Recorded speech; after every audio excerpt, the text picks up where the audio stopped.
Connecticut has 96 miles of coastline. It has a maritime tradition going back to the 1600s. It's home to the United States Coast Guard Academy. But almost none of Connecticut's coastline actually touches the open Atlantic. Every populated mile of it sits on Long Island Sound, an estuary that the 118 miles wall of Long Island has been sealing off from the open ocean for the last 11,000 years. And once you see that on a map, you start to realize something strange about this entire state. Connecticut is the smallest of the original colonies. It's one of the richest places in America. It's one of the most unequal places in America. It's the Constitution state and the land of steady habits. It's New England and it's a New York suburb. Every single thing this state is famous for contains its own opposite. And it's not by accident. And the reason Connecticut is the opposite of every US state isn't what you'd guess.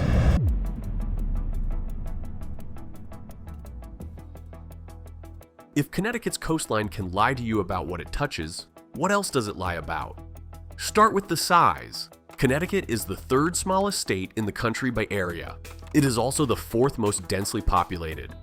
A state you can drive across in 2 hours holds more people per square mile than almost anywhere in America. Then there is the money. For over a decade, straight through the 2000s and 2010s, Connecticut had the highest personal income per capita of any state in the Union. It finally lost the top spot to Massachusetts in late 2020. It still sits at number 2 by a margin of less than $1,000 per person. But in those exact same years, Connecticut also sat at or near the top of every list of America's most unequal places. The richest state and one of the most lopsided economies in the country, simultaneously, year after year. The license plates say Constitution State, a nickname celebrating a 1639 document widely considered the first written constitution in America. But Connecticut's older nickname is the Land of Steady Habits, earned for 400 years of refusing to change almost anything. The state has 169 incorporated cities and towns, and effectively no county government. Connecticut abolished its counties as governing bodies in 1960. No other state in America runs like that. And officially, Connecticut is a New England state. Practically, its southwestern corner is a New York suburb. Every one of those is true at the same time. So the question is not which Connecticut is the real Connecticut. The question is how one state ended up with so many opposite versions of itself stacked on top of each other. The answer starts with what Connecticut used to be, and what happened to it first.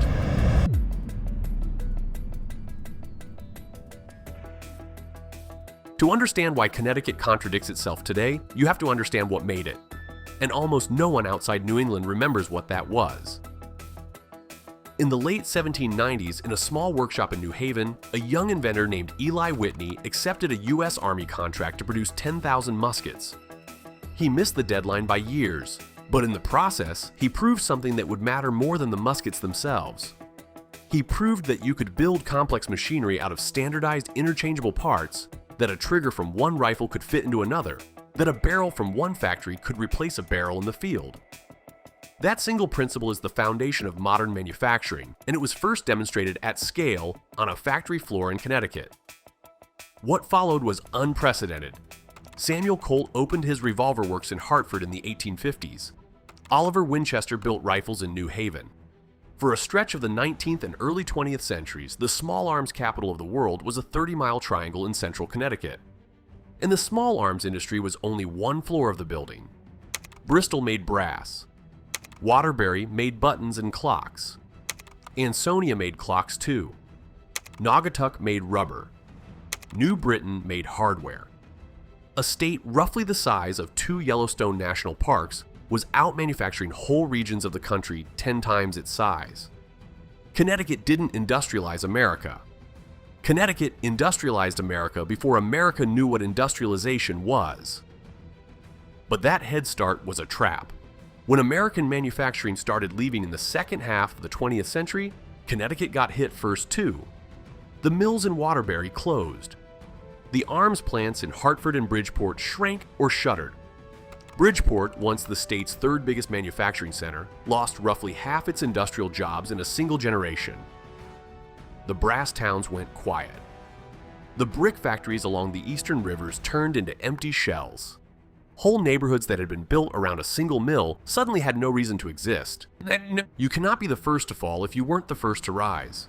Connecticut's industrial collapse wasn't a Rust Belt story. Connecticut was the template for the Rust Belt story. It happened in New England, in a state most Americans don't even think of as industrial, 2 decades before the term Rust Belt was coined. And the wealth that's still in Connecticut today, the wealth that makes it America's second richest state, almost none of it sits in the cities that built the place. It sits 50 miles to the southwest, in a different Connecticut entirely. The gap between those two Connecticuts is the cliff this whole video has been walking you toward.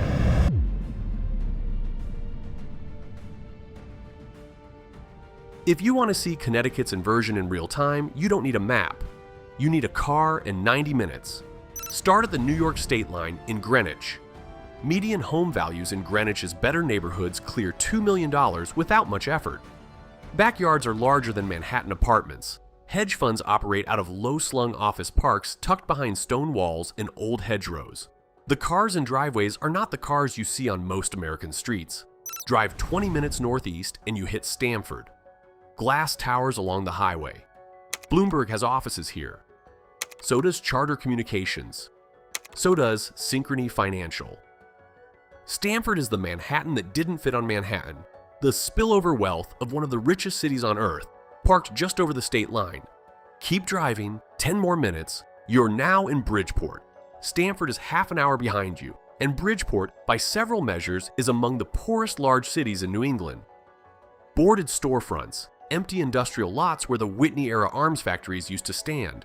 The waterfront still has the bones of those plants, but the jobs are gone, and they have been for 40 years. Keep going. Up I-91 toward the center of the state. Hartford, the insurance capital of the United States. Aetna is headquartered here.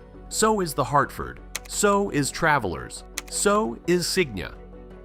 There is more capital flowing through this small city in any given hour than through most American metropolitan areas combined. And Hartford itself is one of the poorest large cities in America by household income. Keep driving east toward the Rhode Island border. Eventually, you reach Windham County. Old mill towns like Willimantic, where the brick factories along the river still stand but mostly stand empty. This is Connecticut's lowest per capita income. The eastern edge of the state. You started 90 minutes ago in one of the richest neighborhoods in the United States, and you are now in one of the poorest counties in New England. Here are the numbers in case the drive didn't land. Fairfield County's personal income per capita in 2023 was $139,006. Windham County's was less than half of that. By both federal and census methodologies, Fairfield's per capita income is more than double Windham's. Inside the same small state, under the same flag. Statewide, Connecticut's top 1% earns more than 37 times what the bottom 99% earns. That is the third largest gap of any state in America, behind only New York and Florida. And inside Connecticut, the Bridgeport, Stamford, Norwalk metro area is more extreme still. The top 1% there earns 62 times the bottom 99%. That makes it the fifth most unequal metropolitan area in the entire United States. Connecticut is the only state in America where being the richest place in the country and being the most unequal place in the country are the same sentence. This isn't a rich state with a poor corner. This is a state with two completely different economies wearing the same name. And if you like videos that find the largest story inside the smallest patch of map, subscribe before this one ends, because the next inversion is the one that explains how Connecticut got away with it for so long. The richest Connecticut and the poorest Connecticut are both real. They are 90 minutes apart. They vote for the same governor. They send senators to the same Congress. And the line that separates them runs straight through the cities Eli Whitney built.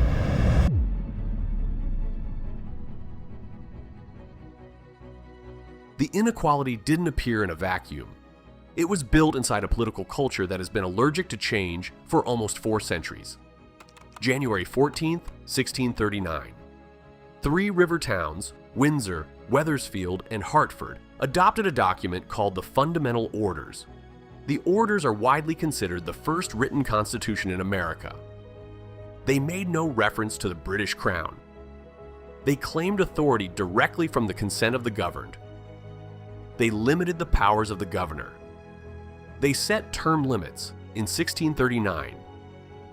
320 years later, in 1959, Connecticut made it official. Constitution State became the state's legal nickname. Every license plate has carried those two words ever since. Now look at what happened in between. Connecticut wrote the playbook for self-government in 1639. Then it spent the next 350 years afraid to open the playbook again.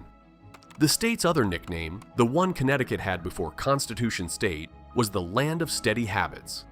It earned that label in the late 1700s and early 1800s for a political and religious culture so resistant to change that even constitutional reform happened in slow motion. The current state constitution dates to 1965. Most states have rewritten theirs more times than that. Most states don't put theirs on a license plate. Every car on I-95 advertises a 400-year-old idea because nothing Connecticut has done since has been bigger. The pioneer became the museum.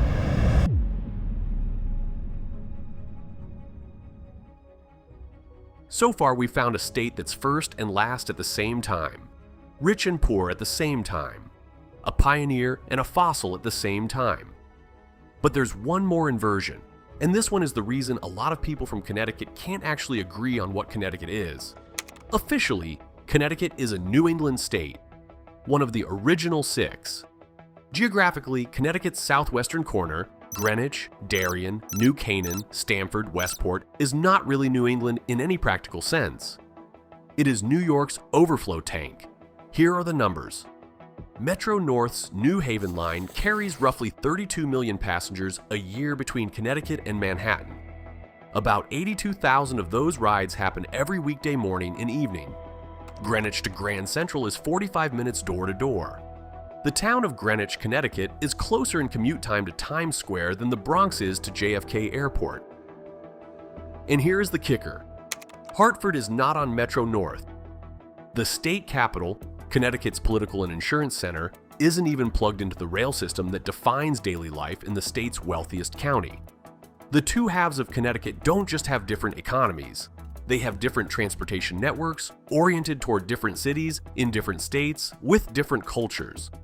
Two completely different states share the same rectangle on the map. One faces Boston eventually. One faces Manhattan exclusively. Drive east from Greenwich and you'll reach New England, eventually. Drive west from Greenwich and you're in New York in 12 minutes. Connecticut is the only state in America where the question, "Where do you live?" needs a follow-up question. Which Connecticut?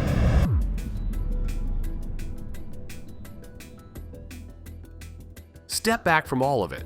Look at the pattern. Connecticut's unofficial nickname, the one residents actually use about themselves, is the Nutmeg State. The Oxford English Dictionary traces the term to 1834. The legend goes like this. In the early 1800s, Yankee peddlers traveled south from Connecticut with wagons full of household goods. Among the goods, supposedly, were nutmegs. Except, according to the story, some of those nutmegs were not actually nutmegs. They were carved out of wood. Pieces of timber, shaped to look like spice, sold to unsuspecting customers in markets from Virginia to the Carolinas. Historians have looked at this story for almost 200 years. Their verdict is that it is almost certainly apocryphal. Carving wooden nutmegs would have cost more time and labor than just selling real nutmegs. One competing theory holds that Southern buyers, unfamiliar with how to grate the spice, assumed they'd been cheated when their nutmeg wouldn't crack open the way they expected. The wood story is folklore, and it has been folklore for almost 2 centuries. The fact that the legend probably isn't true is the most Connecticut thing about the legend. A state that pretends to have a coast it doesn't really have. A state where the richest county is more than twice as rich as the poorest. And they share the same governor. A state with a 400-year-old constitution on every license plate and a culture famous for refusing to change anything. A state that's New England in the morning and a New York suburb by lunch. And the nickname its own residents chose for it, the unofficial one, the one that comes from inside the state rather than from outside it, is the Nutmeg State. A name built on a 200-year-old folktale about Connecticut things not being what they appear to be. Even Connecticut's mythology is an inversion of an inversion. A wooden nut sold as a real one, except the legend itself is the wooden nut.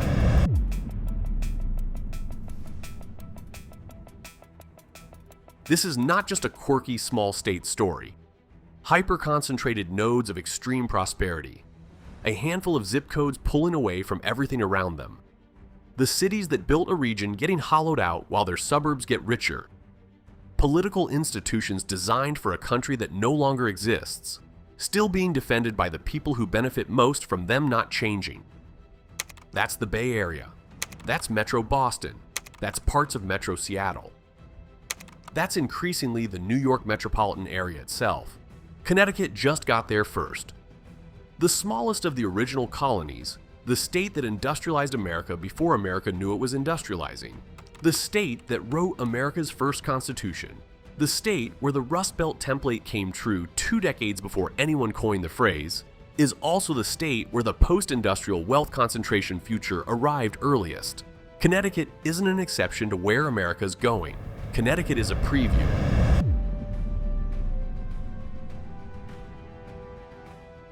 Connecticut's coastline really does exist. It is just that Long Island closed the door on the open ocean 11,000 years ago, and Connecticut learned to call the enclosed water its sea anyway. That's the whole story. The Constitution state that stopped writing. The richest state in America with some of the poorest cities in America. The maritime state with no real ocean. The New England state commuting to New York. The pioneer that built the Rust Belt template before anyone called it that. The state whose own nickname is a 200-year-old joke about Connecticut things not being what they appear to be. Every Connecticut you can name is 2 Connecticuts at once. Every defining feature contains its own opposite. The reason Connecticut is the opposite of every U.S. state is that after 400 years, it has never figured out how to be just one thing. And at this point, that isn't an accident. It is the identity. If this is the kind of geography you want more of, the suggested videos on screen go deeper into the forces shaping America's most contradictory states, and subscribing keeps them coming.